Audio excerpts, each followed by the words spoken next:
Et salut à toi, c'est Bellybast. Aujourd'hui, je vais te présenter mon EDC niveau 2 en réponse au challenge du Barbu-Celt. Et puis, comme j'ai un petit peu de retard sur cet EDC, j'étais pas trop dispo ces derniers temps. J'étais en pleine saison, donc quand même, il y a des choses sérieuses dans la vie. Maintenant, j'ai un petit peu plus de temps, donc je vous réponds.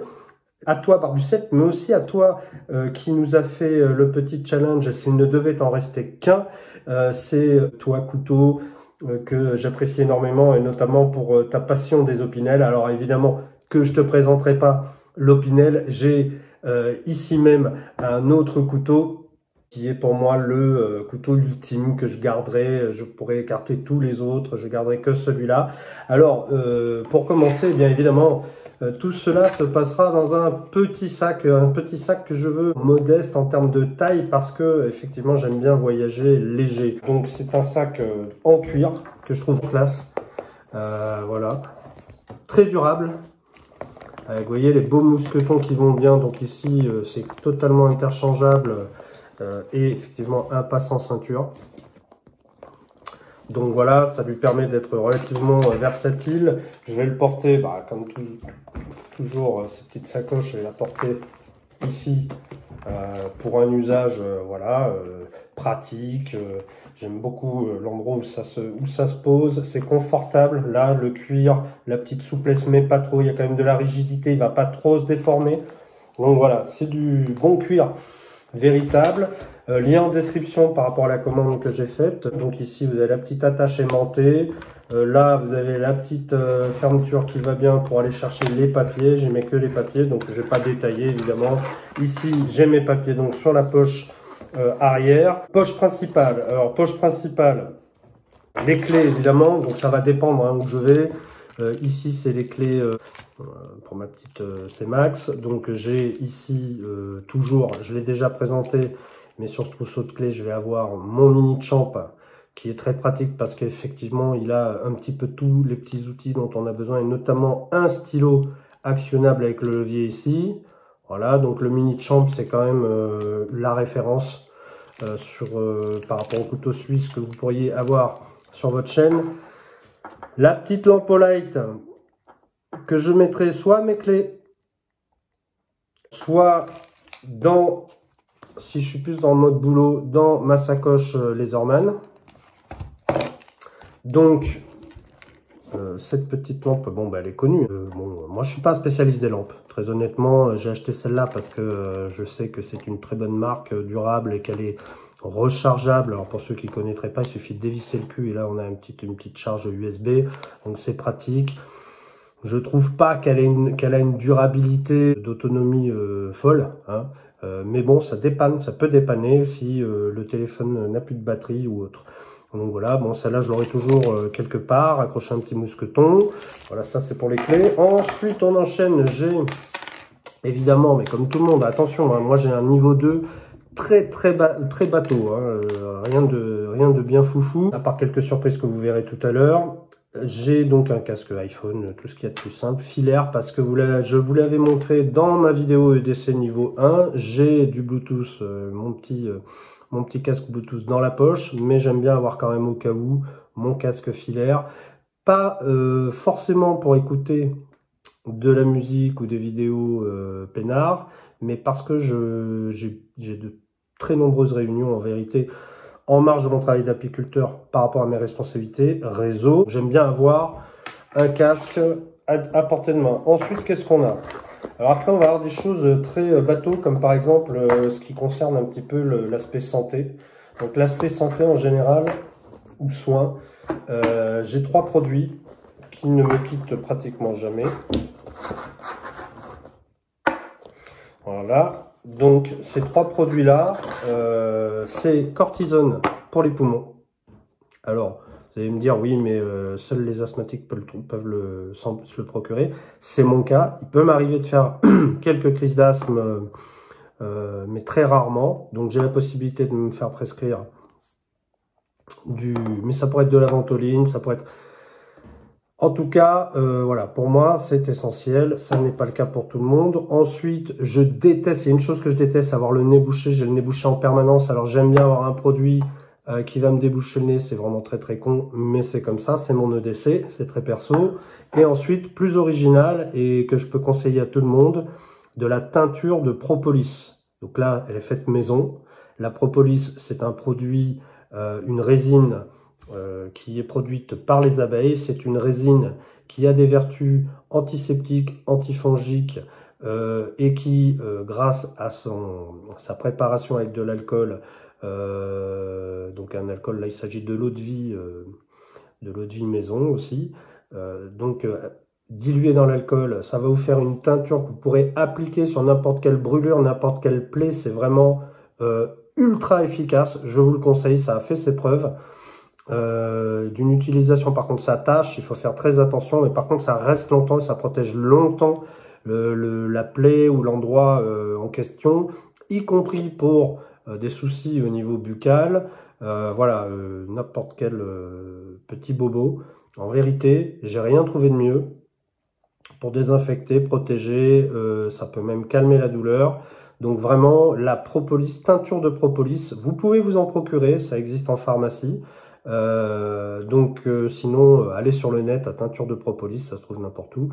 Celle-là, elle est faite maison, dans sa petite fiole.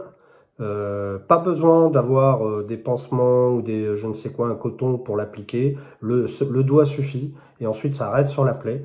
Ça, c'est magique. Donc j'ai toujours une fiole de propolis dans mon sac. Ensuite, toujours dans cette poche, qu'est-ce que je vais avoir? Je vais avoir ça, qui est la petite surprise de fin. Hein, c'est mon précieux. Et ça fera l'objet de la vidéo s'il ne devait en rester qu'un. Donc je ne vais pas l'ouvrir tout de suite. Je vous demanderai d'être un petit peu patient. On passe à la poche suivante. Qu'est-ce que j'ai dans cette petite poche-là, de devant? Alors, je vais avoir ici, non pas un Laserman, mais une petite pochette Laserman qui me permet de trimballer partout la suite d'embouts. Donc, les deux suites d'embouts pour Wave et Surge, qui sont les deux que j'utilise le plus, mais ça pourrait être pour un autre, un Skull Tool, ou peu importe le modèle, donc il utilise des embouts. Donc j'ai toujours, en général, si j'ai un Laserman sur moi, la suite d'embouts qui me suit dans mon sac. Très pratique, je ne sais pas si vous voyez le nombre d'embouts qu'on a. Je peux vous le dire d'ailleurs, 1, 2, 3, 4, 5, 6, 7, donc 10, donc 20 embouts par petit support, d'accord, ce qui fait 40 embouts en tout. Honnêtement, je crois que vous ne trouverez pas mieux en termes d'encombrement, parce que bien que ça ne soit pas standard comme format, eh bien c'est plat et ça permet de se loger, de loger les deux dans cette petite sacoche standard de chez Laserman qui prend pas trop de place. Voilà, vous mettez les deux. Et vous pouvez rajouter à côté cette petite rallonge pour augmenter la capacité de votre Laserman, donc qui est bien connu des utilisateurs, mais pour ceux qui ne connaîtraient pas, voyez, vous avez le porte-embout et vous rajoutez la rallonge, puis l'embout, et l'embout là d'un seul coup peut être un embout standard. Donc c'est quand même un super, moi je trouve un super combo, un super équipement pour une urgence en bagnole, n'importe quoi. Vous devez aller un peu plus profond dans le moteur, et bien vous avez ce qu'il faut. Donc voilà, tout ceci rentre sans problème dans la petite sacoche, et la petite sacoche va dans la grande sacoche. Ce qui est pour moi le plus efficient. Ensuite, donc ce Laserman là, ça peut être celui-là ou un plus petit, ou même un Victorinox, puisque je les adore, vous le savez, j'en parle ici. Ce Laserman, eh bien, a la particularité de pouvoir se mettre avec un clip dans la poche sans trop être encombrant. Donc en général, il sera plutôt dans la poche. Mais je pourrais tout à fait ne pas prendre de multitool dans la poche, auquel cas j'aurai la suite, toute la suite d'embouts, plus le Surge, plus des scies que j'ai acheté séparément, puisque le Surge possède non seulement un porte-embout pour les tournevis, mais aussi un porte-embout pour les lames. Ici, j'ai mis la lime. ce qui me permet d'aiguiser très rapidement mes couteaux de travail puisqu'elle possède une lime diamant. Donc c'est vrai que le Surge, dans un environnement plus travail, plus promenade outdoor, le Surge pour moi est la référence, quoi. C'est le plus gros, c'est le plus costaud. Donc il fera partie de l'équipement amené en EDC2 si besoin. Mais enfin en général je ferai attention, j'irai plutôt sur du multi-tool qui est peu encombrant.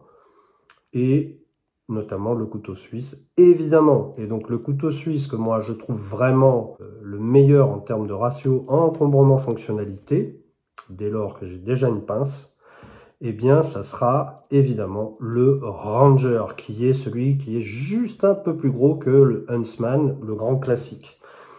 Pourquoi le Ranger? Parce que j'aime bien avoir aussi la lime, en plus de tout le reste. Et celui-là, je l'ai modifié, je lui ai mis des côtes noires, et ce sont des côtes plus qui me permettent d'avoir en plus, évidemment, le petit stylo, toujours très pratique. Il a l'épingle, à laquelle j'ai mis, donc j'ai changé l'épingle d'origine, j'en ai mis une avec le bourreau rouge qui me permet d'attraper beaucoup plus facilement et de la retrouver surtout beaucoup plus facilement. Elle est logée, vous voyez, derrière le tire-bouchon. Voilà. Dans le tire-bouchon, j'y ai mis le tournevis à lunettes. Le Ranger de chez Victorinox, c'est vraiment le Graal, je pense. Voilà, le Graal de chez Victorinox. Je l'aime beaucoup. Celui-là ne me quitte jamais. C'est vraiment celui qui sera toujours à portée de main. Et un petit mètre. Qui est tout à fait pratique, surtout quand on va faire les courses, quand on va faire des courses dans un magasin, voilà, on va passer dans un magasin de bricolage, dans un magasin de meubles ou quoi. Et là, c'est tout de suite très pratique. Ça peut vraiment servir, mais c'est marrant parce que quand on l'a pas, on voit pas trop pourquoi on en aurait un. Quand on l'a, on se rend compte que c'est un des objets qu'on va utiliser le plus. On a acheté une poussette récemment avec ma compagne. D'un seul coup, il a fallu qu'on mesure la capacité de la bagnole en temps réel sur le parking par rapport à la poussette qu'on voulait acheter. Voilà, dès lors qu'on parle encombrement, on a besoin de mesurer. Donc, le petit mètre, celui-là fait 1 mètre, c'est du Fischer d'Arex, ça a été acheté en magasin de bricolage. Très bien. Voilà, donc, comme vous pouvez le constater, on a vraiment un EDC très, je veux dire, ramassé, limité et accessible. Je pense que tout le monde peut se procurer ça, hormis, donc, le Graal, pas le Graal, mais mon précieux, qui est dans cette petite pochette, et là d'un seul coup on voit mieux de quoi il s'agit. Il s'agit de mon Layol, qui est mon couteau, voilà, mon couteau ultime, celui qui représente à la fois mon attachement au couteau que j'ai pu voir dans ma famille, notamment mes parents qui avaient toujours un Layol sur eux, mon attachement à la terre, à la ruralité, mon attachement aussi à l'Occitanie, où j'ai beaucoup de souvenirs. Et quand je dis ça, ben, j'ai le Secanto qui me vient en tête tout de suite. C'est vraiment, pour moi, ça va ensemble. Et puis ça fait écho avec le nom que j'ai choisi pour cette chaîne, qui est Guilhem Bélibast, et qui était un albigeois cathare, le dernier qu'on ait connu dans cette histoire d'inquisition et de guerre de religion. Voilà le bébé. Je vais en faire une vidéo donc en réponse à couteau qui sera juste après là. Hein. Je vais vous faire la vidéo où je vais détailler. Voilà le bébé. C'est pourquoi le couteau ultime, parce que c'est un couteau qui a son aspect pratique que vous allez pouvoir utiliser pour toutes les petites tâches quotidiennes et même pour du bricolage éventuellement. Celui-là est un peu plus haut de gamme. On voit bien que on a une lame Damas qui a été faite sur place dans les forges du plateau d'Aubrac. Voilà, donc il s'agit de la marque Laguiole. Moi je dis Layol plutôt, mais bon, pour tout le monde c'est Laguiole. Layol en Aubrac, qui est pour moi une des meilleures parce que vraiment avec un sens de l'artisanat que j'apprécie énormément. Donc dans le coin de Layol. c'est le Highlander, quoi. C'est le couteau, s'il devait en rester qu'un, ça serait celui-là. Highlander, pourquoi? Ça sera le nom de la prochaine vidéo. Eh bien parce que c'est les hauts plateaux d'Aubrac et que pour moi le nom correspond bien. Vous voyez, je vais pas détailler ici, hein, je vais en faire une, mais il a l'abeille. Je suis apiculteur, donc pour moi ça va de soi. Voilà, les doubles platines guillochées extrêmement bien travaillées, la lame qui a été faite sur place. On a une quantité de couches incroyable, et puis les dessins qui ont été révélés, je les trouve magnifiques. Une lame très épaisse, on est sur du 3 mm, donc c'est quand même un usage utilitaire. Un bois en genévrier, du genévrier avec son odeur caractéristique. Je sais que tu en as un, Barbucelt, donc tu sais très bien de quoi je parle. Mais pour autant, un manche pas trop large, parce que souvent ce que je reproche aux manches bois chez l'aïeul, c'est que la largeur finalement devient peu pratique. Mais là, on a quand même une délicatesse du manche. Et puis on voit les sencelets. Regardez ça, c'est beau, c'est magnifique. Évidemment, le chapelet du berger ici, donc, qui est une croix qui leur permettait de prier dans leurs moments de solitude sur les hauts plateaux, notamment le dimanche parce qu'ils ne pouvaient pas aller à la messe. Un travail évidemment remarquable de l'acier qui est ici polybrossé. Encore du boulot ici et la signature de l'artisan à l'intérieur ici, là, dedans. Derrière. L'artisan s'appelle François. Donc voilà, pour moi, il y a une âme, il y a un supplément d'âme sur les couteaux d'artisan. C'est une œuvre d'art à part entière. Chaque couteau est unique. Et celui-là, bah, c'est depuis 1830 que le laïol véritable se perpétue et nous fait vibrer de sa tradition, quoi. Donc pour moi, voilà, c'est... À la fois, il est précieux parce qu'effectivement, c'est un couteau relativement cher dans ma collection du fait du damas et du travail qu'il y a dessus. C'est un couteau aux matériaux nobles, c'est un couteau au ressort à toute épreuve je me rappelle quand j'étais gamin, j'avais du mal à l'ouvrir et à le fermer. C'était pour moi le piège hein, d'ouvrir et de fermer un laïol quand j'étais petit parce que la lame se refermait très violemment. C'est vraiment le couteau pour moi qui a le plus d'histoire. Et puis finalement, quand on a des couteaux, les moments où on les sort le plus, c'est à table. Et c'est celui-là que j'ai le plus de plaisir à sortir à table. Voilà, donc mon laïol, l'un de mes laïols, mais celui-là c'est celui que j'aime le plus, mon préféré, c'est celui que je transporte avec moi. Voilà, j'ai fait le tour pour cette EDC niveau 2. Je vous donne rendez-vous tout de suite pour qu'on aille un peu plus loin sur ce laïol de la boîte laïol en Aubrac. Je vous dis à très bientôt. C'était Bellybast.